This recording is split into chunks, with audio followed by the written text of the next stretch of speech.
गरीब विधवा सावित्री अपनी दो बेटियों की शादी की तैयारी में लगी हुई थी कि अचानक एक अनजान आदमी का फोन आया। सावित्री ने फोन उठाया। फोन उठाते ही वो बोला, बहन तैयारी रखना, शाम तक मैं बात के रस्म निभाने आ रहा हूँ। सावित्री बोली, कौन बोल रहे हो भाई? वो बोला, तेरा भाई बोल रहा हूँ। सावित्री बोली, मेरा तो कोई भाई नहीं है, क्यों गरीब के साथ मजाक कर रहे हो भाई? वो बोला, बहनों के साथ मजाक नहीं किया जाता बहन। 4 बजे तक मैं पहुंच जाऊंगा, मेरा इंतजार करना। इतना कहकर उसने फोन काट दिया। सावित्री की बड़ी बेटी बोली, कौन था माँ? वह उदास होकर बोली, नाम तो नहीं बताया बेटा, बोल रहा है शाम तक भात देकर पहुंच जाऊंगा। बेटी शंका भरे स्वर में बोली, लगता है ये सब चाची करवा रही है माँ। कल तुम रोते हुए कह रही थी ना कि मेरा कोई भाई नहीं है। मेरी बेटी की शादी में चुनरी कौन उड़ाएगा? तब शायद चाची ने सुन लिया होगा। तेरे मजे लेने के लिए आज किसी से फोन करवा दिया। सावित्री बोली, भगवान सब देख रहा है बेटा। कोई मुझ विधवा के साथ मजाक करेगा तो अपनी कर्मों की सजा पाएगा। फिर सावित्री अपने काम में लग गई। बेटी की शादी में एक दिन ही बचा था। वह औरत होकर सब कुछ अकेला संभाल रही थी। सावित्री की 3 संतान थी। बड़ी बेटी 22 साल की थी, उससे छोटी 20 साल की थी और एक 13 वर्षीय बेटा था। पति का 3 साल पहले बीमारी की वजह से देहांत हो गया था। सावित्री का एक देवर भी था जिससे बोलचाल बंद थी। इस कारण वो और उसकी पत्नी शादी में नहीं आ रहे थे। सावित्री का कोई भाई नहीं था। पिता बहुत साल पहले भगवान को प्यारे हो गए थे, इसलिए सावित्री माँ को अपने साथ ले आई थी। माँ ही नहीं, सावित्री की बूढ़ी सास भी उसी के साथ रहती थी। वह जैसे तैसे मजदूरी करके 3 बच्चों और बूढ़ी माँ का भरण पोषण कर रही थी। जमाने के बुरी नज़रों से डर के वो जल्दी से जल्दी अपनी दोनों बेटियों की शादी कर देना चाहती थी। शादी में एक दिन बचा था कि अचानक उस अजनबी का फोन आ गया कि वो बात के रस्म निभाने आ रहा है। उस अजनबी की आवाज को सुनकर पता नहीं क्यों सावित्री का दिल कह रहा था कि वो आएगा, वो जरूर आएगा, क्योंकि उसकी आवाज में एक सच्चाई थी। सावित्री की आर्थिक हालत ऐसी थी कि वह छोटा सा टेंट भी नहीं लगवा सकती थी, तो वह आने वाले अजनबी भाई की स्वागत के लिए क्या तैयारी करती। बचपन से लेकर अब तक एक कमी उसे हमेशा रुलाती थी कि उसका कोई भाई नहीं है।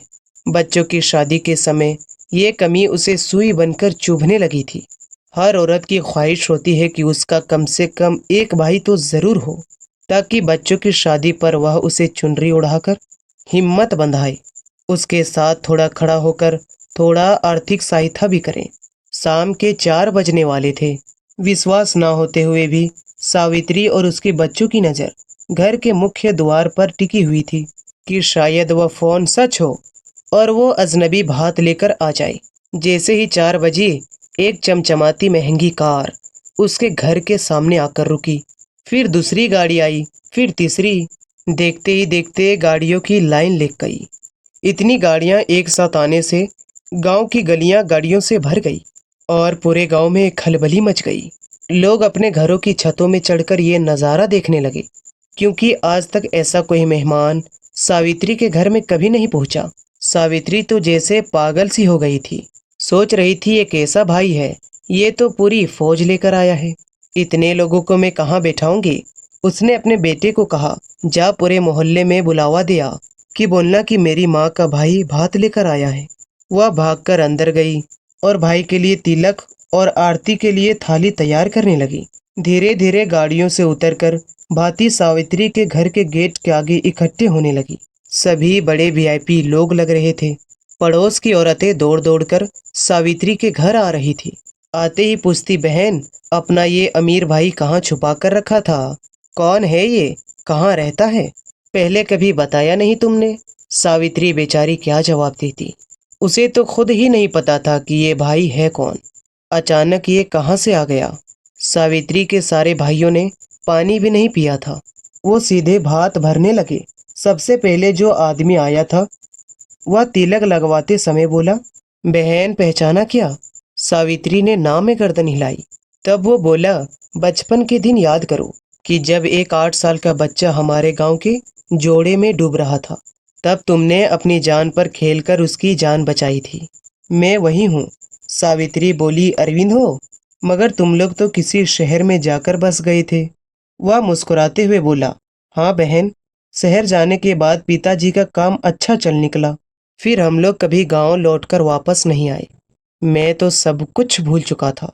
मगर पिछले महीने पापा ने याद दिलाया कि एक लड़की का बहुत बड़ा वीन है तुम पर, वो जरूर उतारना। तब मैंने अपना एक आदमी भेजकर तुम्हारा पता लगवाया। उसने बताया कि तुमने इस तारीख को बेटियों की शादी तय कर रखी है। इसलिए मैंने सोचा भांजियों की शादी पर भात भर देता हूँ। देखो मैं समय पर आ गया बहन। फिर आनंद ने एक महंगी चुनरी सावित्री को ओढ़ाई और 1-2 हजार नोट की गड्डी बहन की झोली में रख दिया।